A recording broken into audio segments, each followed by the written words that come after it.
Masters మరియు మీకోసం ఛానల్కి స్వాగతం సుస్వాగతం. ముందుగా మన జగద్గురువైన బ్రహ్మర్షి పితామహ పత్రిజీ గారికి మన గురుమాతకి నా ఆత్మ ప్రణామాలు మాస్టర్స్. ఓకే మాస్టర్స్, ప్రతిరోజు మన ఛానల్లోని ధ్యానం, స్వాధ్యాయం, సజ్జన సాంగత్యం జరుగుతుంది మాస్టర్స్. అలాగే జూమ్ సెక్షన్లో పాల్గొన్న మాస్టర్లకు, యూట్యూబ్లో చూస్తున్న మాస్టర్లకు కూడా ధన్యవాదాలు తెలుపుకుందాం. ఓకే మాస్టర్స్, ఈరోజు మన ఛానల్కి సీనియర్ పీరియడ్ మాస్టర్ గారైన భారతి గారు చెన్నై నుంచి వచ్చారు. మేడం గారిని సాదరంగా ఆహ్వానించుకుందాం. ఈరోజు మేడం చెప్పబోయే టాపిక్ గురువుల కోసం మాస్టర్స్. గురువుల్ని గుర్తించడం ఎలా, ఈ గొప్ప ఆత్మజ్ఞానం అందించడానికి మేడం గారికి వెల్కమ్ చెప్దాం మాస్టర్స్. నమస్తే మేడం, వెల్కమ్ మేడం. మేడం నమస్తే మాస్టర్స్. ముందుగా డాక్టర్ బ్రహ్మర్షి పితామహ పత్రిజీ గారికి, అమ్మ స్వర్ణమాల గారికి నా ఆత్మ ప్రణామాలు తెలియజేసుకుంటూ, మా గురువు గారైన స్వరూపరాణి గారికి, ఇక్కడ కూర్చున్న ప్రతి ఒక్క మాస్టర్స్ కి, యూట్యూబ్ లో వీక్షిస్తున్న మాస్టర్స్ అందరికీ నా ఆత్మ ప్రణామాలు తెలియజేసుకుంటూ, మనం ఈరోజు గురువును గుర్తించడం ఎలా అనే టాపిక్ గురించి తెలుసుకుందాం. ఓ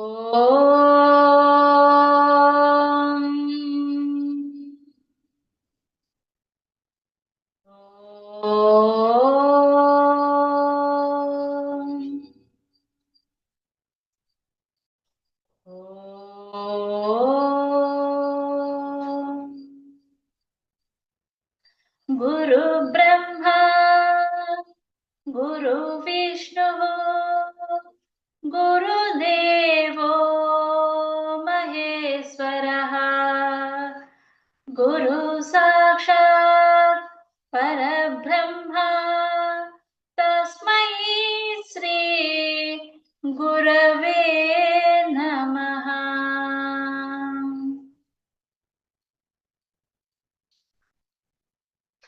మనం మొదట సాధన మొదలు పెడుతూ ఆ సాధనని ఎలా తెలుసుకోవాలి, ఆ సాధన కంటూ ప్రతి ఒక్కదానికి ఒక గురువు అనేది కావాలి. ఆ గురువుని మనం ఎలా గుర్తించగలగాలి, ఎలా తెలుసుకోవాలి అనే వాటి గురించి మనం ఈరోజు తెలుసుకుందాం. గురువు అనగానే మనం ఫస్ట్ దక్షిణామూర్తి అనే వాళ్ళే గుర్తొస్తారు.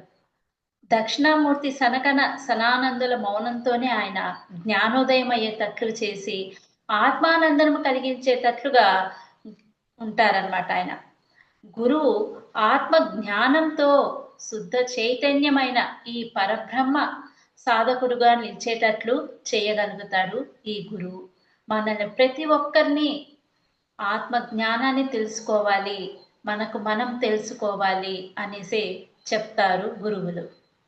ముముక్షులు సాగరంలో ముత్యపు చిప్ప లాంటి వాళ్ళు. ఆ గురువులు ముత్యపు చిప్ప లాంటి వాళ్ళు అన్నమాట. గురువు అందులో వర్షించే స్వాతి చినుకు వంటి వారు. స్వాతి చినుకు వంటి వారు ఆ గురువులు. వర్షపు నీటిలోని ఒక్క చుక్కతోనే మనకు దాహం తీరుతుంది. ఆ వర్షపు నీరు ఒక్క చుక్కైన మనకు ఆ దాహం తీరుతుంది. కానీ ఉప్పుగా ఉండే ఈ సముద్రమంతా అయిన నీరు కూడా మనకు ఏమాత్రం ప్రయోజనం లేదు, దాహం తీరదు. అందుచేత మనము ఆ వర్షపు నీరంతటిగా గొప్పగా మనము గురువుని ఎంచుకోవాలి. ఎందుకు? మనకు ఆ దాహాన్ని తీరుస్తారు, మన ఆత్మ జ్ఞానాన్ని తెలియజేస్తారు గురువులు. గురువు అంటే మొదట గురువు అనే పదానికి మనం అర్థం తెలుసుకుందాం. గు అంటే అంధకారం, రు అంటే జ్యోతి స్వరూపం. మన అంధకారాన్ని అంటే జ్ఞానాన్ని రూపుమాపే జ్యోతి స్వరూపమే గురువు అని అర్థం అన్నమాట. దీనికి ఇంకో అర్థం కూడా ఉంది అన్నమాట. గు అంటే గుణాతీతం, రు అంటే రూపవర్జితం. గుణ రూపరహితమైన పరబ్రహ్మ స్వరూపము గురువు అని కూడా చెబుతారు. ఇంకొక అర్థం కూడా చెప్పుకోవచ్చు గురువుకి. గు అంటే అజ్ఞానం, రు అంటే జ్ఞానం. అజ్ఞానంధకారాన్ని పోగొట్టి, మన అజ్ఞానంధకారాన్ని పోగొట్టి జ్ఞానాన్ని ప్రసాదించేవారు గురువు అని కూడా చెప్పుకోవచ్చు. ఉత్తమ గురువులకి ఉండాల్సిన అర్హత లేదో మనం తెలుసుకుందాం ఇప్పుడు. గురువు జ్ఞాని అయి ఉండాలి. మొదట గురువు అనే స్థానంలో ఉన్న వాళ్ళు జ్ఞాన స్వరూపులై ఉండాలి. జ్ఞానం అంటే విషయ పరిజ్ఞానము. ఏదైనా సరే మొదట వాళ్ళకి ఆ పరిజ్ఞానం తెలిసి ఉండాలి. పాండిత్యంలో కాదు, స్వయం ప్రతిభ ఉండాలి. ప్రతి ఒక్కరికి మనం చెప్పేటప్పుడు మనం తెలుసుకోగలం, మనం ఆచరించాము, మనం దానిలో ఆనందించాము అన్నప్పుడే మనకు ఆ ప్రతిభ అనేది తెలుస్తుంది అనమాట. ప్రజ్ఞ కలవాడై ఉండాలి. గురువు కర్మిష్టి అయి ఉండాలి. అంటే కర్మలను ఆచరిస్తూ ఉండాలి తప్ప సన్యాసిగా విరాగిగా ఉండకూడదు. గురువు ధ్యాన తత్పరుడై యోగి కావాలి. అంటే ఫలితాలను ఆశించకుండా కర్మలను ఆచరించాలన్నమాట. అంటే నిజమైన కర్మయోగిగా అయి ఉండాలి. ఈ 3 గుణాలు లేని వాళ్ళు గురువు పదవికి అర్హులు కాలేరన్నమాట. డాంబికాలు పలుకుతూ ఆడంబరాలు జీవించేవారు అవతార పురుషులమని విర్రవీగేవారు సద్గురువులు ఎప్పటికీ కాలేరు. వాళ్ళు డాంబికాలు, మనం ఇలా చేయాలా అలా చేయాలా అని ప్రతి ఒక్కరు ప్రచారం చేసుకోవడం, ఆడంబరాలు చూపించడం, ఇలాంటి వాళ్ళు ఎప్పటికీ గురువులు కాలేరు.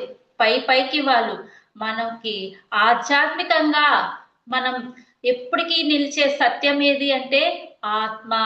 ఈ ఆత్మని తెలుసుకోవడం, ఆత్మ జ్ఞానాన్ని తెలుసుకోవడం, ఇలాంటివన్నీ చూపించేవారే అసలైన గురువులు మన పత్రిజీ గారు. అందుచేత గురువైన వారు స్వయం సాధకుడై ఉండాలి. సాధనలో ఉండే కష్ట సుఖాలు అనుభవించిన వాడై ఉండాలి.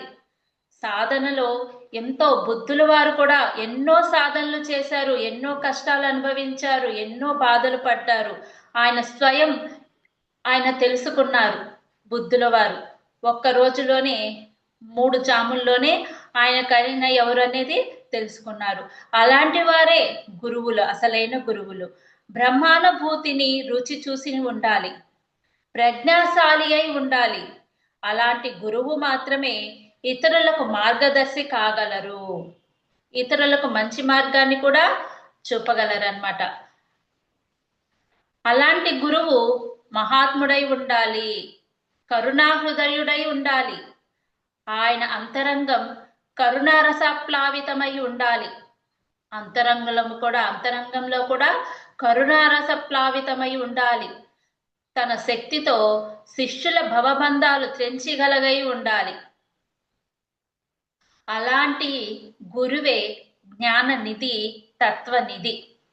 ఎందుచేతంటే జ్ఞానం, ఆత్మజ్ఞానం ఎందరికి పంచిపెట్టినా కూడా తరగదు, అది పోతూనే ఉంటుంది. ఎంత చెప్పుకుంటున్నా మన ఆత్మజ్ఞానం అనేది పెరుగుతూనే ఉంటుంది. మనకు తెలిసింది గోరంత అయితే తెలుసుకోవాల్సింది కొండంత. మనం ఆచరించాల్సింది కూడా ఎంతో ఉంటుంది. ఒకరోజు ఆచరించగలుగుతాం, ఇంకో రోజు మర్చిపోతాం. ఎప్పుడూ ఎరుకతో ఉంటూ ఉండాలి, తెలుసుకుంటూ ఉండాలి, జీవిస్తూ ఉండాలి. ఇలాంటి సత్యాన్ని తెలుసుకోగలిగిన వాళ్ళే గురువు. ఏ తాత్విక విషయమైనా సరే తడుముకోకుండా, ఆలోచించుకోకుండా వివరించ చెప్పగలగాలి. ఆయనకు ఆ విషయాలు అంతకుముందు తెలిసి ఉండకపోవచ్చు కూడా, సందర్భానుసారంగా కూడా మనకు ఆయన స్ఫురిస్తూ ఉంటారు. అదే ప్రజ్ఞా విశేషం అన్నమాట. గురువుది అనుభవ జ్ఞానం, ప్రత్యక్ష జ్ఞానం. ఎందుకంటే ఆయన అనుభవించారు. గురువులు ఎంతో సాధన చేసి అనుభవ జ్ఞానం సంపాదించుకున్నారు. వాళ్ళు ప్రత్యక్షంగా జ్ఞానాన్ని ఇస్తూ ఉంటారు. దానిని మించిన జ్ఞానం ఇహలోకంలో శాస్త్ర పఠనం వల్ల కానీ, పాండిత్యం వల్ల కానీ లభించదు. అందుకే అనుభవాన్ని మించిన ప్రయాణం లేదు అంటారు. గురువు అనుభవంలో చెప్తారు. శాస్త్రం ఎల్లప్పుడూ ప్రయాణం కాదు. శాస్త్ర ప్రయాణం శిష్యునికి అనుభవంలోకి రానప్పుడు దానిని వదిలివేయాల్సిందే. ఈ శాస్త్ర ప్రమాణంలో శిష్యులకి అనుభవంలో రానప్పుడు దానిని వదిలివేయాల్సి వస్తుంది. అప్పుడు గురువు అనుభవమే ప్రయాణము.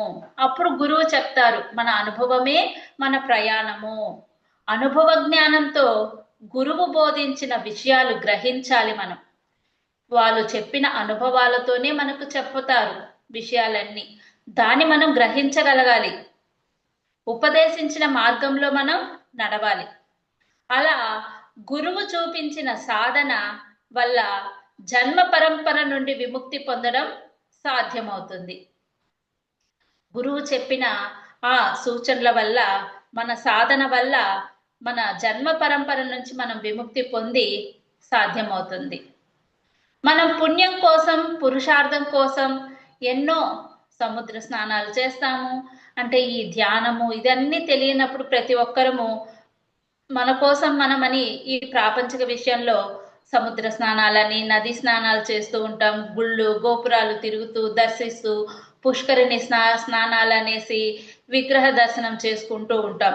సప్తసాగర పర్యంతము వ్యాపించి ఉన్న భూభాగంలో ఉన్న ప్రతి ఒక్క నదుల్లో స్నానం చేయాలనుకోవడం, దానివల్ల కలిగే పుణ్యం కన్నా మన ఆత్మని అభివృద్ధే మిన్న. వీటికన్నింటికన్నా ఈ ప్రాపంచికంలో ఉండే ఇవి చేసే వాటికన్నా ఎక్కువ మిన్న ఏది అంటే మన ఆత్మ అభివృద్ధి. మనం ఆత్మని అభివృద్ధి చేసుకుంటూ ఉండాలి. జ్ఞానం అనేది తెలుసుకుంటూ ఉండాలి. అది ఎవరి వల్ల సాధ్యము అంటే ఒక్క గురువు వల్లే సాధ్యము. వేదాలు అటు నుండి ఇటు, ఇటు నుండి అటు పఠించే ఘనాపాఠీలు కానీ, ఉపనిషత్తులు కంఠతా పట్టి ఉపన్యాసాలు చెప్పినా కానీ జ్ఞానం అబ్బదు ప్రతి ఒక్కరికి. ఏదో వింటున్నాం, పోతున్నాం, ఉపన్యాసాలు ఇస్తున్నారు, చేస్తున్నారు అనేసి వింటూ ఉంటాం. అప్పుడంతా అప్పుడు జ్ఞానం అనేది అబ్బదు. ఎప్పుడు మనము ధ్యానం చేస్తూ జ్ఞానాన్ని తెలుసుకుంటూ ఉంటూ మనం ఆచరిస్తూ ఉన్నామంటేనే గురువు చెప్పిన ఆ హితబోధలు అన్ని మనకు అర్థమవుతూ ఉంటుంది. కొంతమంది కాషాయం ధరించి శిరోమండనం చేయించుకొని మఠాలలో ఉంటే సరిపోదు, ఇలా ఉంటే సరిపోదు అన్నమాట. వాళ్ళు ధరించేశారు వాళ్ళు అనేసి వాళ్ళు ప్రతి ఒక్కరికి బోధిస్తూ ఉంటారు, కానీ అది అవ్వదు. మనం ఎప్పుడు ఆత్మాభివృద్ధి కోసము, మన జ్ఞానం కోసం వాళ్ళు చెప్పగలుగుతూ ఉంటారో అప్పుడే మనకు అనేది అర్థమవుతుంది.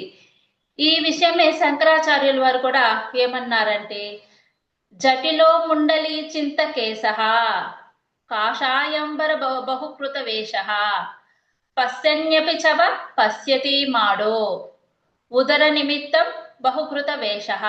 అంటే జుట్టును జడలుగా కట్టుకోవడము, తలను నున్నగా గొరిగించుకోవడము, కాషాయ వస్త్రాలు ధరించడం లాంటివన్నీ పొట్టకూటి కోసం ఇలా వేషాలు వేస్తూనే ఉన్నారే కానీ జ్ఞానోదయానికి ఎంత మాత్రం ప్రయత్నించరు. ఇలాగ చేసి వాళ్ళ పొట్టకూటి కోసమే కానీ జ్ఞానోదయాన్ని మాత్రం ఎంత మాత్రం ప్రసాదించరు, వాళ్ళు ప్రయత్నించరు అనేసి మన శంకరాచార్యులు వారు ఈ శ్లోకం ద్వారా తెలియజేస్తున్నారు. సత్యమైన బ్రహ్మం మనసు దాటిన తరువాత మాత్రమే ద్యోతకమవుతుంది. ఈ సత్యమైన బ్రహ్మం అనేది మన మనసు దాటిన తర్వాత మాత్రమే మనకు అర్థమవుతుంది. మనసుతో దానిని తెలుసుకోలేము, మనసుతో మనం తెలుసుకోలేము. బ్రహ్మం అంటే భగవంతుడు, ఆయన నిర్గుణుడు, నిరామయం, నిరంజకం కనుక దానిని తెలుసుకోవడానికి జ్ఞానం అనేది చాలదు, ప్రజ్ఞ కావాలి. జ్ఞానంతో కూడా ప్రజ్ఞ కావాలి. అది సద్గురు వల్లే సాధ్యము, ఆయన అందించిన సాధన వల్లే సాధ్యము.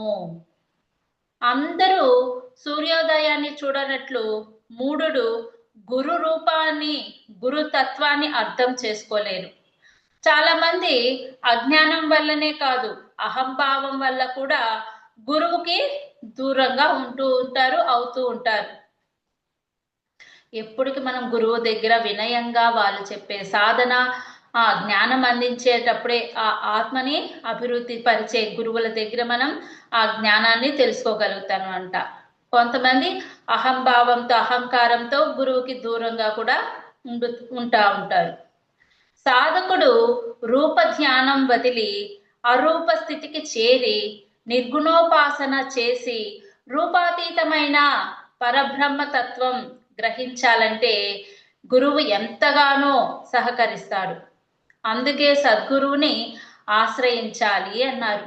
మనము ఈ ధ్యానం తెలియకుండా ఏదో చేసేసి ఈ ఉంటూ ఉంటే మనకి ఎంతో కష్టంగా ఉంటుంది. మనం ఇవన్నీ చెయ్యాలి, మనం తెలుసుకోవాలి, బ్రహ్మతత్వంలో గ్రహించాలంటే గురువుకి మనం ఎంతగానో మనం సహకరించాలి. గురువు దగ్గర మనం ఎంతో సహకరిస్తూ ఉంటేనే ఆయన మనల్ని బోధిస్తూ ఉంటారు, ఆయన ఆశ్రయిస్తూ ఉంటారు. నిజానికి గురువు మనకు ఉపదేశించాడు, మనం ఏమిటో మనకు గుర్తు చేస్తారు. ఆయన ఉపదేశించకుండా మనం ఏమిటో మనల్ని తెలుసుకోమని కళ్ళు తెరిపిస్తారు, అంతకన్నా మరేమీ చెయ్యరన్నమాట. ప్రతి ఒక్కరికి సాధన చెయ్యండి, మీరు మీరు ఎవరో తెలుసుకోండి అనేసి చెప్తూ ఉంటారు మన పత్రిజీ లాగా. గురువులలో కూడా రకాలు ఉంటారు. బోధించే వారంతా గురువులే, కానీ వారంతా ఒకే స్థాయిలో ఉండరు. ఎంతో మంది ఉన్నారు, ఎన్నో రకాలుగా ఉన్నారు. అందరూ వాళ్ళ వాళ్ళ స్థాయికి తగ్గట్టు వాళ్ళు బోధిస్తూ ఉంటారు. బోధించినంత మాత్రాన గురువులు కాలేరు. శాస్త్రాల్లో గురువులు 7 రకాలుగా విభజించారంట. ఒకటి సూచక గురువు. ఈ లౌకికమైన ప్రాపంచిక విద్యలు నేర్పే గురువు సూచక గురువు. ఈ ప్రాపంచిక విద్యలను మాత్రమే నేర్పించే గురువు సూచక గురువు అంట.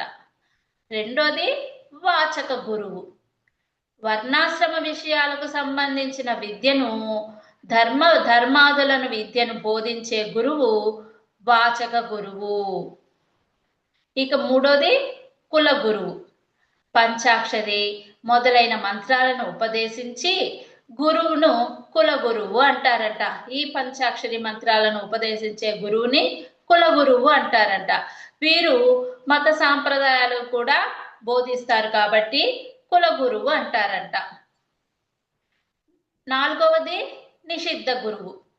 చేతబడులు, భూత ప్రేత పిశాచాలు మొదలైన మంత్రాలు ఉపదేశించే గురువులు వీళ్ళు నిషిద్ధ గురువులు.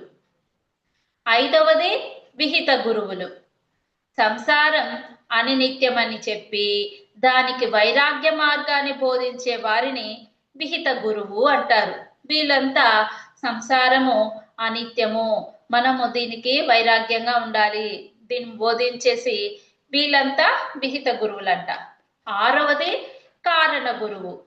అహం బ్రహ్మాస్మి, తత్వమసి లాంటి మహాకావ్యాలు బోధించి దుఃఖ నివారణ మార్గం బోధించే వారిని కారణ గురువు అంటారు. అహం బ్రహ్మాస్మి అంటే ప్రతి ఒక్కరిలో ఉండేది ఆత్మస్వరూపము అని ఇలాంటి వాక్యాలు బోధించే వాళ్ళు, మన దుఃఖ నివారణ మార్గం చూపించే వాళ్ళు కారణ గురువు. ఏడవది పరమ గురువు. సమస్త సంశయాలను, మనలో ఉండే ప్రతి ఒక్క సంశయాలను సమూలంగా నిర్మూలించి మరణ భయం పోగొట్టి సంసార బంధం నుండి బయటపడే మోక్ష మార్గాన్ని చూపించే వారిని పరమ గురువు అంటారు. ఇలాగా గురువులలో 7 రకాల గురువులు ఉంటూ ఉంటారు. ఈ పరమ గురువులు ఆధ్యాత్మిక శిఖరాలను చేరుకున్నవారు.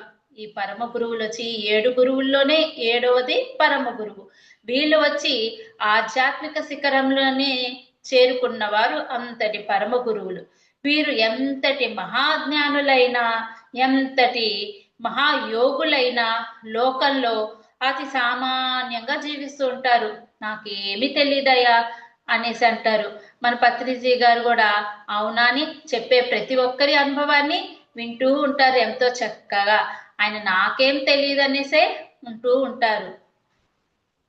తమ ఔన్నత్యాన్ని బయటపడనియరు, బొత్తిగా ప్రచారం కూడా కోరరు.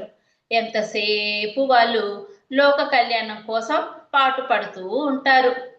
అనేక జన్మలలో చేసిన పుణ్యం వల్ల పరమ గురువు లభిస్తారు. మనకు లభించిన ఆ పరమ గురువు, మనం ఎంతో పుణ్యం చేసుకుంటేనే మనకు పత్రిజీ గారు దొరికారు. ఈ పరమ గురువు పొందిన వారు మరల సంసార బంధంలో పడరు. అందుచేత పరమ గురువు పొందడానికి ప్రయత్నిస్తూ ఉండాలి. అంతటి గురువుని మనం పొందడానికి ప్రయత్నించాలన్నమాట. గురువులంతా సర్వజ్ఞులు కారు, బ్రహ్మానుభూతులు కారు. వారిలో జ్ఞానం లేని వారు కూడా ఉంటారు, అబద్ధాలు చెప్పేవారు ఉంటారు, అన్ని తమకు తెలిసినట్లుగా నటిస్తూ ఉంటారు. తమని తాము పొగుడుకుంటూ ఉంటారు. కారణ జన్మలమని చెప్పుకుంటూ ఉంటారు. వారు ఇతరులకు నేర్పేది ఏమీ ఉండదు. అలాంటి గురువు వల్ల ప్రయోజనమే ఉండదు. ఏమి నేర్పినప్పుడు మనమే ఏదో చేసుకోవచ్చు కదా. ఏమి నేర్పినప్పుడు అది వేస్ట్, ప్రయోజనమే ఉండదు. నదిని దాటడానికి శిలను ఆశ్రయిస్తామా? లేదు. శిలను ఆధారంగా చేసుకొని నదిని దాటలేము.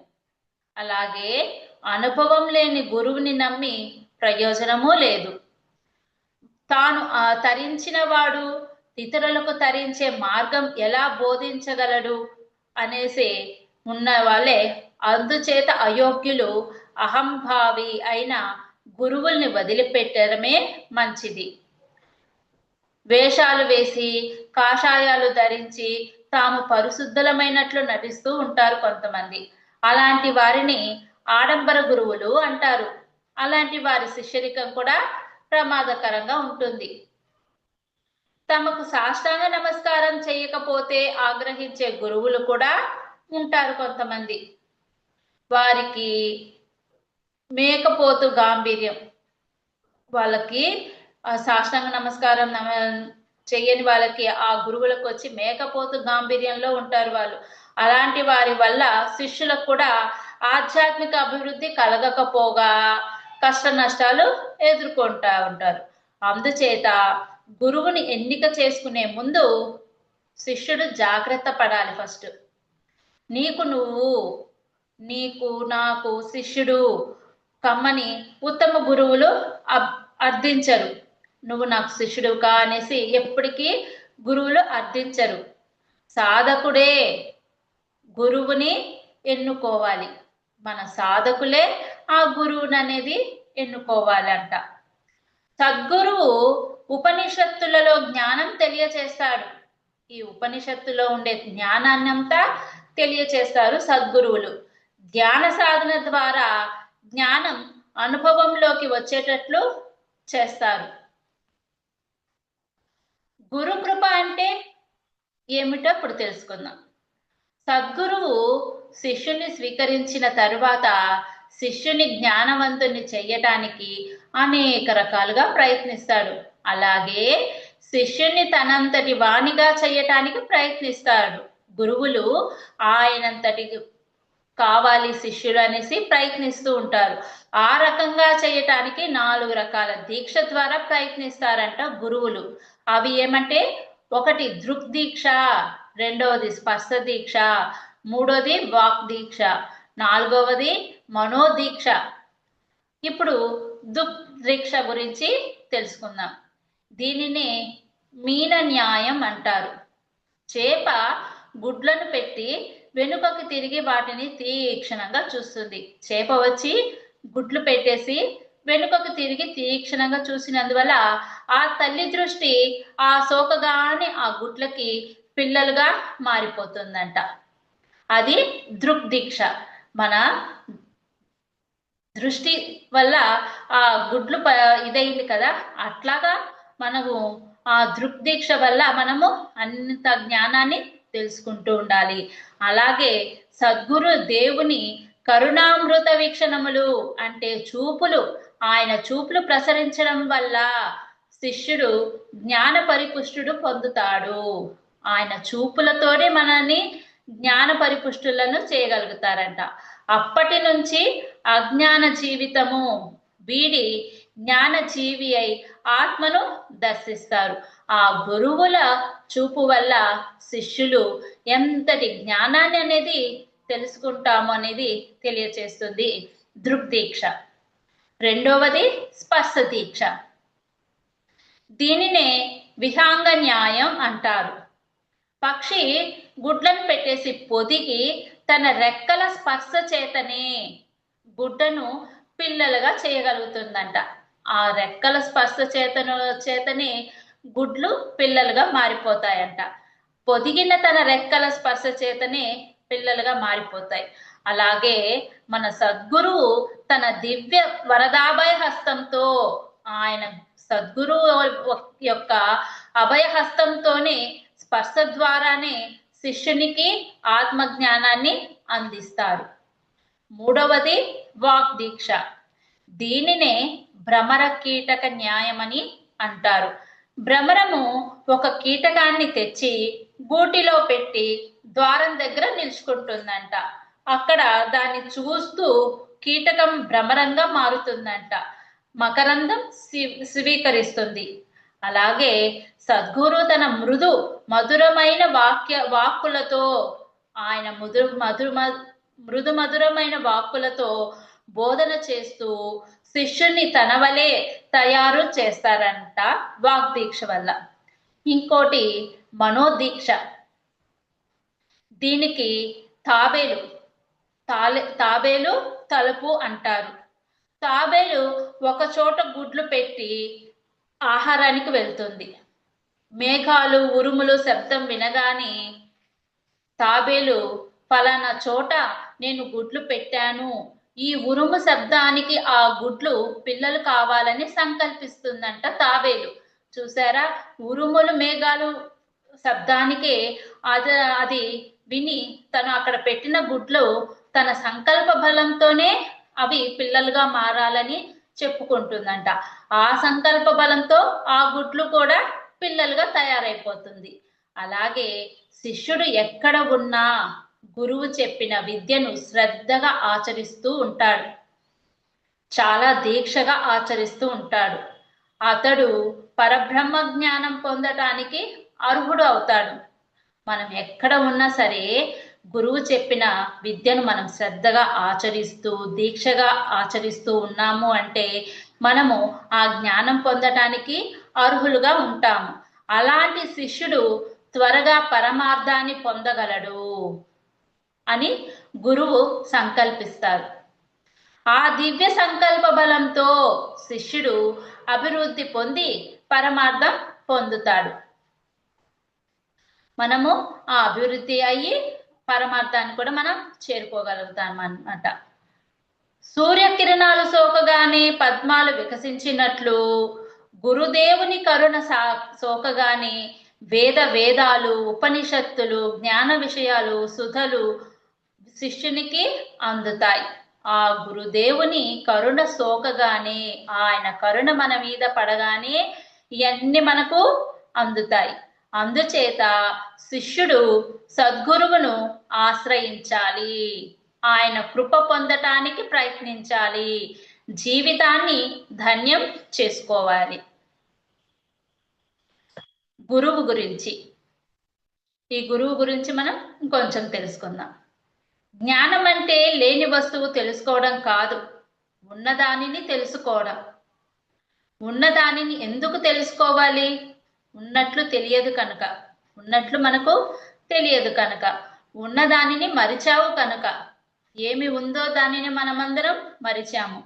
మరిచిన విషయం ఆచరించినా అందదు, తరిచినా దొరకదు. మరి ఎలా తెలుస్తుంది? ఇతరులు గుర్తు చేయాలి. మనకు ధ్యానానికి రాకముందు మనకి ఏదిమే తెలియదు. ఎలా మనకు దొరుకుతుంది? అది ఎలా ఆచరించాలి అంటే ఇతరులు చెప్తేనే మనకు తెలుస్తుంది. ఎవరు గుర్తు చేస్తారు? గుర్తు చేసే వాళ్ళే గురువు, గురుదేవుడు. ఆ గురుదేవుడు ఎలాంటి వాళ్ళై ఉండాలి? అతడు ముందుగా శాస్త్రాన్ని తెలుసుకొని ఉండాలి, అంటే శ్రోత్రియుడై ఉండాలి, అంటే శృతుల జ్ఞానాన్ని తెలిసిన జ్ఞానం జీర్ణమై ఉండాలి, అనుభవం ఉండాలి. పొందిన జ్ఞానాన్ని అనుభవాన్ని శిష్యుల స్థాయిలోకి దిగవచ్చి వారికి అర్థమయ్యేటట్లుగా చెప్పగలగాలి. కనుక అతడు కరుణా సముద్రుడై ఉండాలి. శిష్యులు అట్టి స్తోత్రియ బ్రహ్మనిష్ఠులైన గురువులను ఆశ్రయించాలి, వారిని సేవించాలి, జ్ఞానాన్ని పొంది తరించాలి.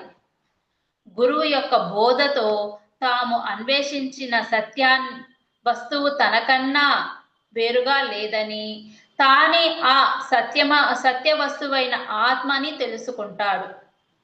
ఆ గురువు యొక్క బోధనలతో మనం అన్వేషించి ఈ సత్యమైన వస్తువు తనకన్నా వేరుగా లేదని, తానే ఆ సత్యమైన ఆత్మ పదార్థం అని తెలుసుకుంటారు.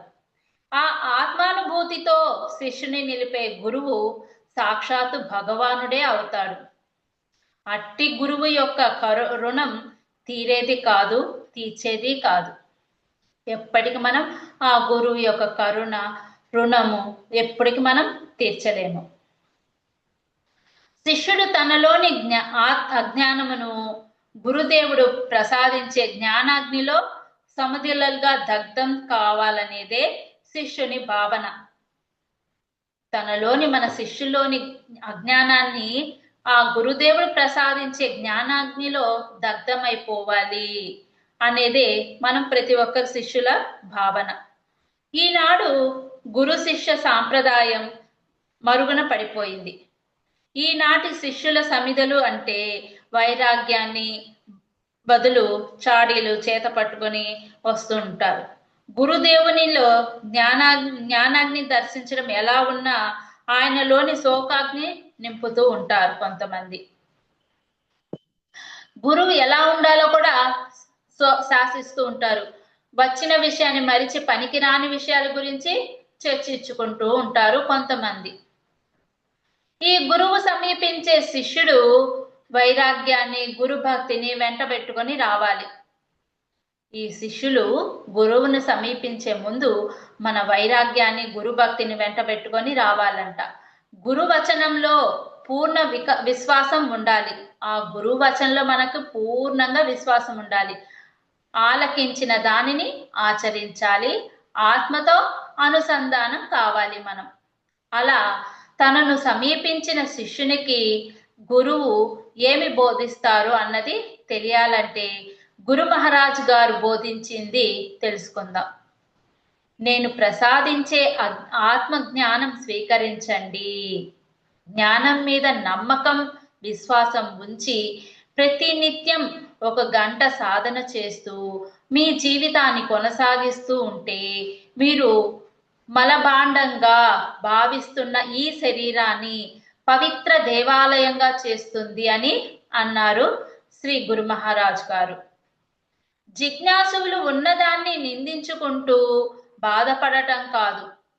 ఏమి చెయ్యాలంటే ప్రతి దినం ఒక్కొక్క లోపాన్ని సాధనలో తొలగించుకోవటానికి మనస్సును బోధించుకుంటూ ఉండాలి. మనలో ఉన్న ప్రతి ఒక్కటి ఒక్కొక్క లోపాన్ని సాధనలో తొలగించుకుంటూ మనసుకు చెప్పుకుంటూ ఉండాలంట. అంతేకాదు వాసనాక్షయానికి అనుకూలంగా జీవిస్తూ ముందుకు నడవాలి. శరీరం ఉండగానే ఉన్న కాలాన్ని సద్వినియోగం చేసుకొని జీవించిన నాడు మానవులు వ్యక్తులుగా గాక సర్వశక్తి సంపన్నులుగా మారుతారు. ఏదైనా సరే మనము ఈ శరీరం ఉండగానే ఏదైనా సాధించాలి. కాలాన్ని సద్వినియోగం చేసుకోవాలి, వృధా చేయకూడదు. ఆత్మారాధనలో ఆత్మశక్తిగా మారితే వ్యక్తిగా ఉన్న అనంత శక్తిగా మారుతారు. తనపై తాను ఆధారపడి ఉన్నదాన్నే ఆత్మ అంటారు. తన ప్రకాశాన్ని ప్రకాశింపచేయడానికి ఇంకొక ప్రకాశం లేనిదే ఆత్మ.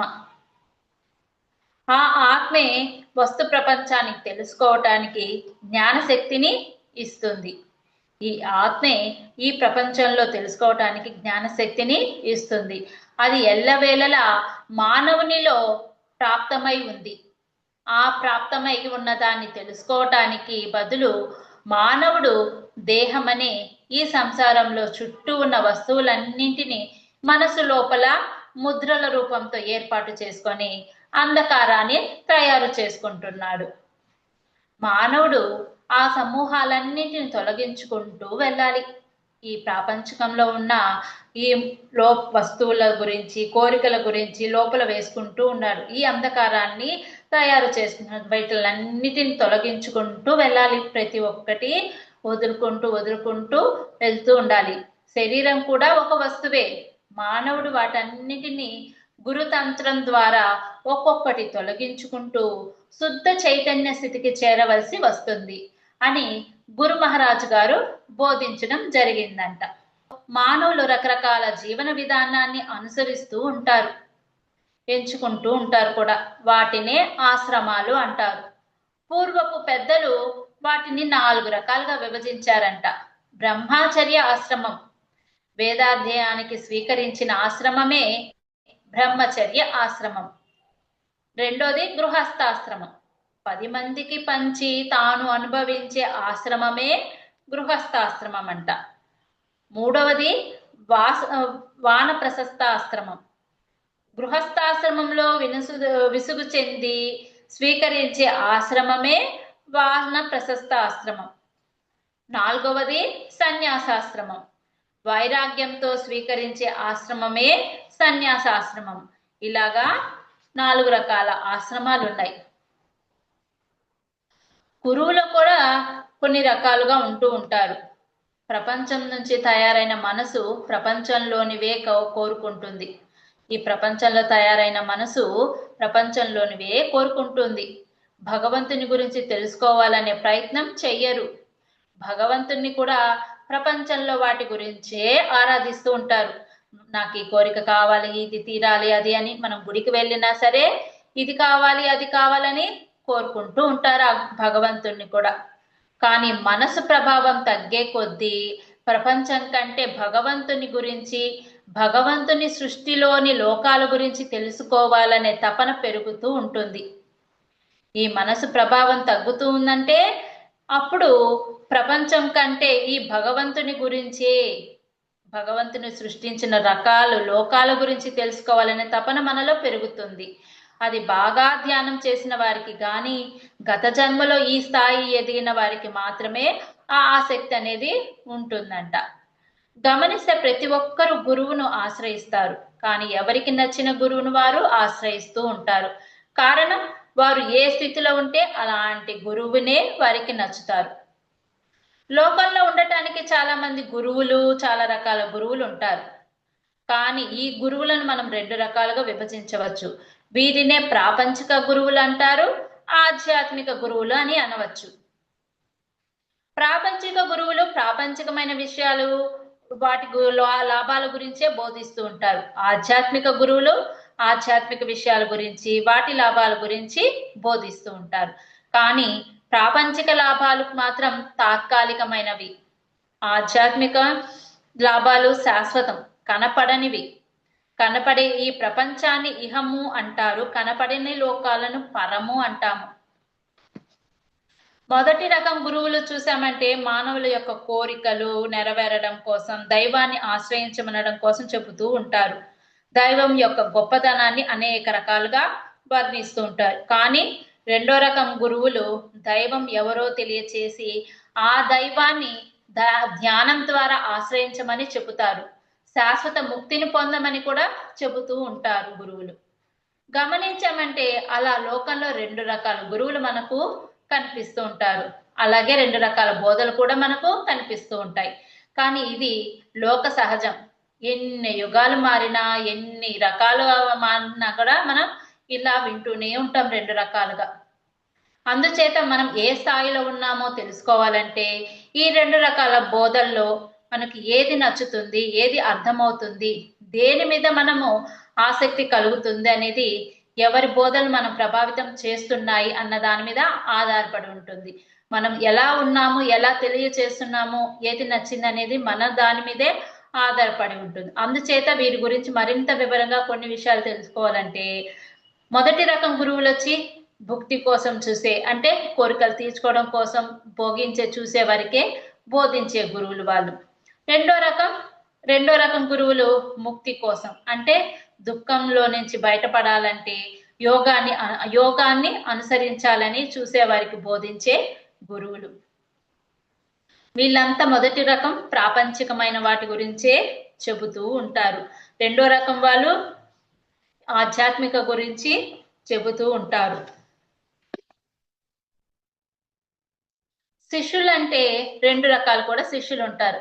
జ్ఞానాన్ని అర్థించేవాళ్ళు, మోక్షాన్ని అర్థించేవారు. తేనెటీగ ఒక పువ్వు తేనెతో తృప్తి చెందదు. అనేక పుష్పాలపై వాలి తేనెను తాగుతుంది. మంచి తేనె కడుపు నిండుగా లభించేంత వరకు పూలను అన్వేషిస్తూ ఉంటుంది. అలాగే జ్ఞానార్థి అయిన శిష్యుడు ఒక్క గురువుతో తృప్తించబడడు. తన జ్ఞాన పిపాస తీరే వరకు ఎందరో గురువుల్ని దర్శించి సేవిస్తాడు. కడుపు తన ఆర్తికి ఆశయానికి తగిన గురువు వద్దకు స్థిరపడి సర్వ సమర్పణ చేసుకొని ఆయన ఒక్కరినే తన గురుదేవునిగా భావిస్తాడు. ఆయనకు అంకితమైపోతాడు. అలా సద్గురువు లభించేంత వరకు ఆరాటం అన్వేషణ సాగుతూ ఉంటుంది. ఇలా మనము సాగిస్తూ ఉంటాము ఆ గురువులని అన్వేషించేదానికి. ఈ జిజ్ఞాసులు గుణవంతులైన శిష్యులు జ్ఞానమూర్తులైన వారినే గురువుగా అంగీకరిస్తారు.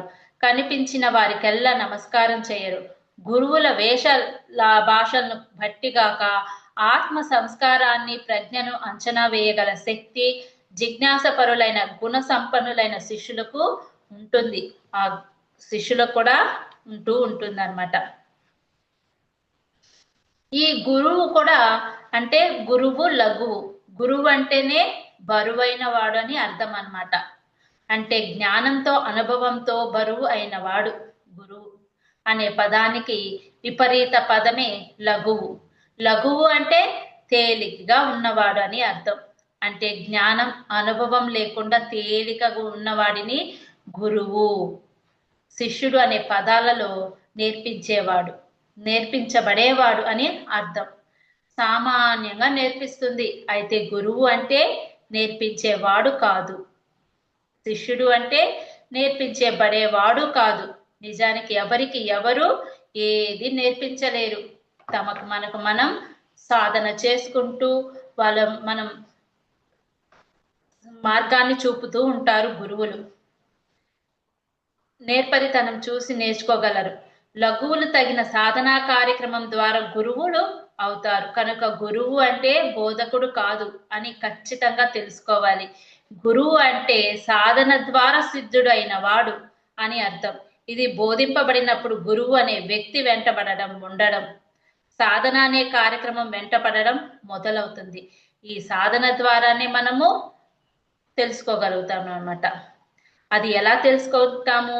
ఈ ఆధ్యాత్మిక శాస్త్ర అధ్యయనం ద్వారా, యోగ సాధన ద్వారా లఘువులు క్రమక్రమంగా గురువులుగా అవుతూ ఉంటారు. ఇలా మనము గురువును గుర్తించడం ఎలా అంటే, మన సాధనని ఆ జ్ఞానాన్ని ఎవరు చెప్పగలుగుతారో వాటి ద్వారా మనము తెలుసుకోగలుగుతాం అన్నమాట. ఇలాగ మనం గురువుని గుర్తించడం ఎలాగో నేను తెలుసుకుంటాం.